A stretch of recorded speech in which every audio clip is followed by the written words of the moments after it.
حضور علیہ السلام نے مدینہ منورہ تشریف آوری کے بعد جو پہلی مسجد بنائی وہ مسجد قباء ہے، جو دوسری مسجد بنائی وہ مسجد نبوی ہے۔ پہلی مسجد مسجد قباء، آپ کو عظمت کا اندازہ ہو جائے گا، احترام کا، شان کا، ان کی رفعت اور بلندی کا اندازہ ہو جائے گا کہ اللہ کے محبوب صلی اللہ علیہ وسلم کی نظروں میں حضرت عثمان کا کیا مقام اور کیا احترام ہے۔ مسجد قباء کی بنیاد رکھی جا رہی ہے، پہلی اینٹ حضور علیہ السلام نے اپنے مبارک ہاتھوں سے نصب فرمائی، پہلی اینٹ۔ اور دوسری اینٹ کے لیے حضور نے فرمایا حضرت سید البشر افضل البشر بعد الانبیاء، حضرت سیدنا ابو بکر صدیق رضی اللہ تعالیٰ عنہ کو حکم فرمایا کہ آپ دوسری اینٹ رکھ دیں۔ تیسری اینٹ حضرت سیدنا فاروق اعظم رضی اللہ تعالیٰ عنہ نے نصب فرمائی، اور چوتھی اینٹ حضرت سیدنا عثمان ابن عفان رضی اللہ تعالیٰ عنہ نے رکھی، پانچویں اینٹ حضرت سیدنا علی مرتضی شیر خدا رضی اللہ تعالیٰ عنہ نے رکھی۔ اب اس ترتیب سے نا آپ کو عظمت کا اور فضیلت کا، شان کا اور رتبے کا اندازہ لگائیں کہ اللہ کے محبوب صلی اللہ علیہ وسلم کی نگاہوں میں حضرت عثمان کا کتنا احترام ہے۔ پھر اس مسجد قباء کی تعمیر میں جو سب سے زیادہ دولت خرچ ہوئی وہ حضرت عثمان رضی اللہ تعالیٰ عنہ کی دولت ہے۔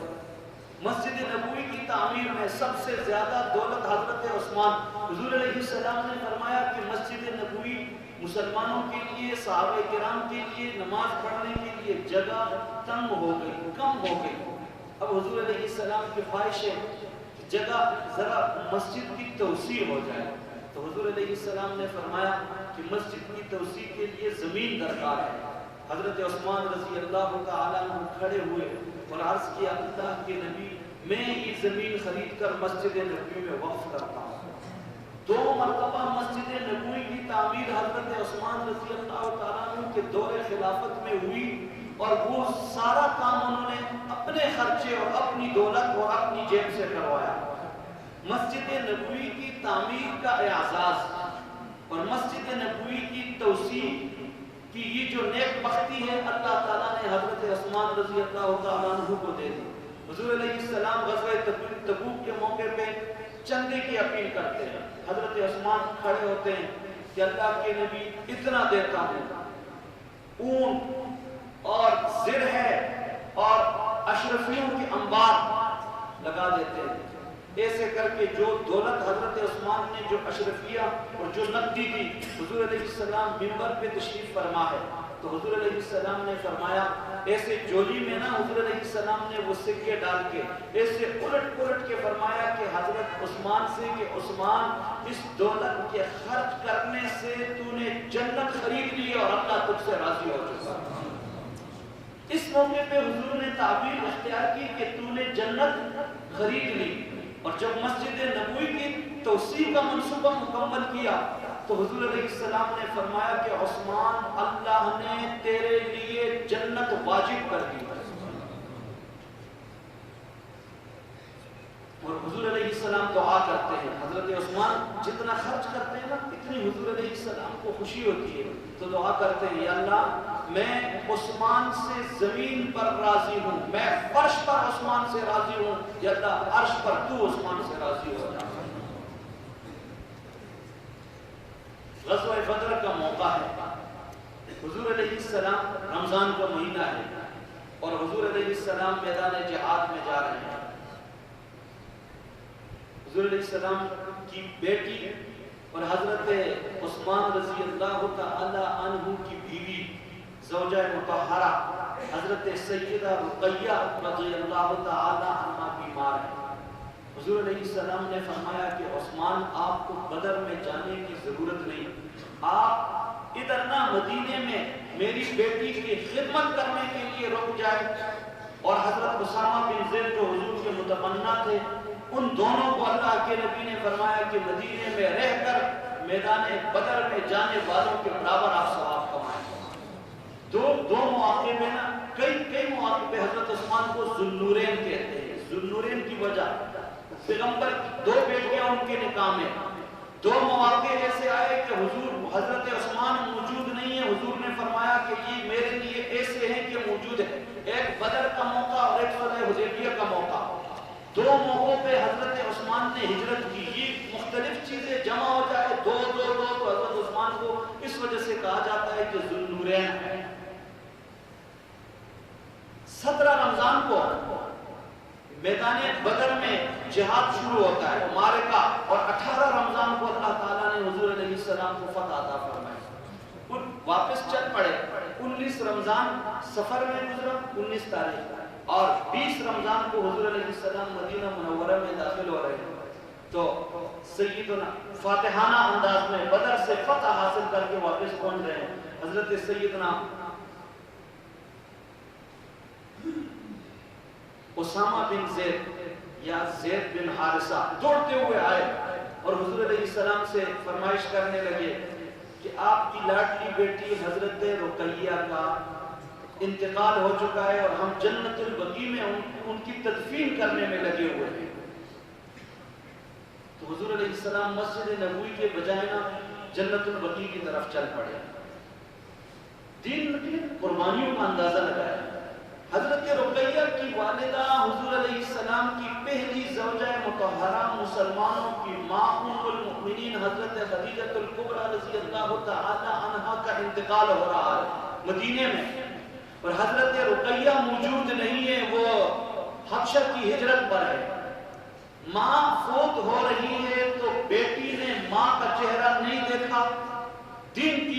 کے لیے قربانی ہے، دین کی سربلندی کے لیے محنت ہے، اور جب حضور کی لاڈلی بیٹی کا انتقال کا وقت آتا ہے تو حضور خود موجود نہیں ہے میدان جہاد میں، یہ قربانی ہے۔ ہمارے مانسہرہ کے بہت بڑے عالم اور سچے عاشق رسول حضرت درویش صفت انسان حضرت مولانا غلام غوث ہزاروی صاحب رحمۃ اللہ علیہ، مانسہرہ میں ایک جگہ ہے وفا، وہاں وہ رہتے تھے، اور بالاکوٹ کے مقام پہ کچھ قادیانیوں نے چیلنج کیا مناظرے کا، حضور علیہ السلام کی ناموس کا معاملہ تھا۔ ادھر حضرت مولانا ہزاروی رحمۃ اللہ علیہ کا بیٹا بالکل بیمار ہے، حالت مرگ میں، گھر سے نکلنے لگے، بیوی نے سوال کیا آپ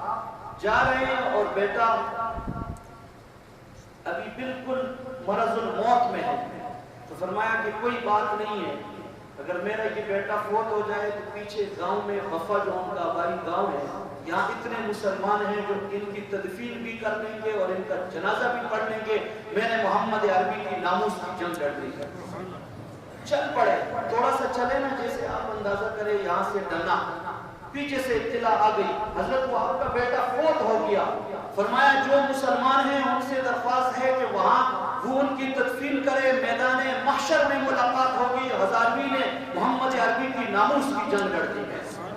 حضور علیہ السلام سے اب درخواست ہو رہی ہے، اس موقع پہ جب حضرت رقیہ کا انتقال ہوا، درخواست ہو رہی ہے، اللہ کے نبی تدفین کا عمل جاری ہے، اگر آپ چاہیں تو ذرا اس کو دوبارہ کھولتے ہیں اور آپ دیکھ لیں گے، ابھی مٹی ڈالنے کا عمل پورا نہیں ہوا ہے۔ حضور علیہ السلام نے فرمایا نہیں، اب آپ اندازہ کریں اس میں ہمارے لیے عبرت ہے، کہتے ہیں نا کہ جنازہ لیٹ کرو جی کہ بیٹا آ رہا ہے، اچھا جی قبر کی آخری جو ایک وہ کیا ہے تختی ہے وہ ذرا انتظار کرو، نہیں، ایک چیز اللہ کی امانت ہے، اللہ کی جب روح قبض ہو جائے تو پھر اس کے ساتھ ہمیں کوئی سروکار نہیں ہے، اللہ کی امانت اللہ تک پہنچانی ہے۔ حضور علیہ السلام نے فرمایا کہ نہیں، اب حشر کے میدان میں میری اور رقیہ کی ملاقات ہے۔ یہ دین کے لیے نا یہ قربانیاں ہیں، قربانیوں سے قربانیاں ہیں تو اللہ تعالیٰ کی طرف سے مہربانیاں ہیں، قربانی کوئی نہیں ہے تو اللہ کی طرف سے مہربانی بھی کوئی نہیں ہے۔ حضرت رقیہ کا انتقال ہوا، حضرت عثمان رضی اللہ تعالیٰ عنہ ذرا اداس رہنے لگے۔ حضور علیہ السلام باپ کو نا اپنی اولاد کا احساس ہوتا ہے، استاد کو اپنے شاگردوں کا لحاظ ہوتا ہے، اور وہ ان کے چہروں کو دیکھ کر محسوس کرتا ہے، نبض شناس استاد معلوم کر لیتا ہے کہ شاگرد کی کیا پوزیشن ہے، کیا معاملہ ہے۔ میرے آقا نے حضرت عثمان بن عفان رضی اللہ تعالیٰ عنہ کے چہرے کے آثار کو دیکھ کر محسوس کر لیا کہ عثمان پریشان لگ رہا ہے. فرمایا میرے لاڈلے عثمان کیا پریشانی ہے, کیوں پریشان نظر آ رہے ہو؟ حضرت عثمان عرض کرنے لگے اللہ کے نبی ایک سعادت میرے دامن میں ایسی تھی کہ دنیا کو اس پہ رشک تھا, آج وہ سعادت میرے دامن میں نہیں ہے. اللہ کے محبوب میں آپ کا داماد کہلواتا تھا. آج حضرت رقیہ کے انتقال کے بعد وہ سعادت میرے پاس نہیں رہی, اس نے بختی کے لیے پریشان ہوں. میرے آقا نے فرمایا عثمان کوئی بات نہیں, اگر رقیہ کا انتقال ہو گیا تو میں محمد صلی اللہ علیہ وسلم میں اپنی دوسری بیٹی ام کلثوم کا نکاح تجھ عثمان کے ساتھ کرا لیتا ہوں. اعزاز ہے. کائنات میں کہتے ہیں کہ جب حضرت آدم علیہ السلام سے لے کر قیامت کی صبح تک کوئی شخص ایسا نہیں ملتا ہے جس کی نکاح میں ایک پیغمبر کی 2 بیٹیاں ہوں. یہ اعزاز اکیلے حضرت عثمان بن عفان کو حاصل ہے. اور میرے آقا نے فرمایا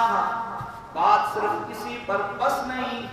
حضرت عثمان کے نکاح میں میں نے ام کلثوم کر دیے, رشتہ دے دیا ہے, لیکن فرق یہ ہے کہ حضرت رقیہ کا تو نکاح میں محمد نے فرش پہ کر دیا تھا اور حضرت ام کلثوم کا نکاح مجھ محمد نے نہیں رب العالمین نے عرش بری پہ کر دیا. یہ سعادت ہے. فرمایا عثمان پریشان ہونے کی کیا ضرورت ہے, یہ تو میری 2 بیٹیاں ہیں, اگر تیری بیویاں فوت ہوتی جائے, ام کلثوم حضرت ام کلثوم فوت ہو گئی. میرے آقا نے فرمایا عثمان اگر میرے بس میں ہو آپ کی ایک ایک بیوی فوت ہوتی جائے, محمد کی اگر 40 بیٹیاں ہوتی تب بھی یکے بات دیگر ہے میں تیرے نکاح میں دیتا. یہ آزاد ہے, سعادت ہے, نیک بختی ہے. ذوالنورین اس وجہ سے حضرت عثمان رضی اللہ تعالیٰ عنہ کو کہا جاتا ہے کہ حضور علیہ السلام نے ان پر اتنا انعام کیا. کسی کی بیٹی نہ کسی گھر میں تنگ ہو, ایک باپ کی بیٹی گھر میں تنگ ہے, پریشان حال ہے, تنگ دستی ہے, گھر والوں کا رویہ ٹھیک نہیں ہے, بیٹی فوت ہوتی ہے تو اس بیٹی کا باپ کہتا ہے فوت تو ہو گئی,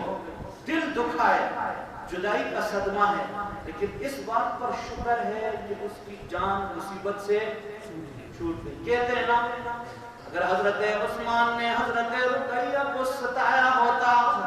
محمد عربی اور اپنے آقا اس کل کائنات کے آقا کی عظمتوں کی لاج نہ رکھی ہوتی, پھر کبھی بھی ممکن نہ تھا کہ میرے آقا اپنی دوسری بیٹی حضرت عثمان کے نکاح میں دیتے. یہ دعا ہے اللہم احیینی سعیدا وامتنی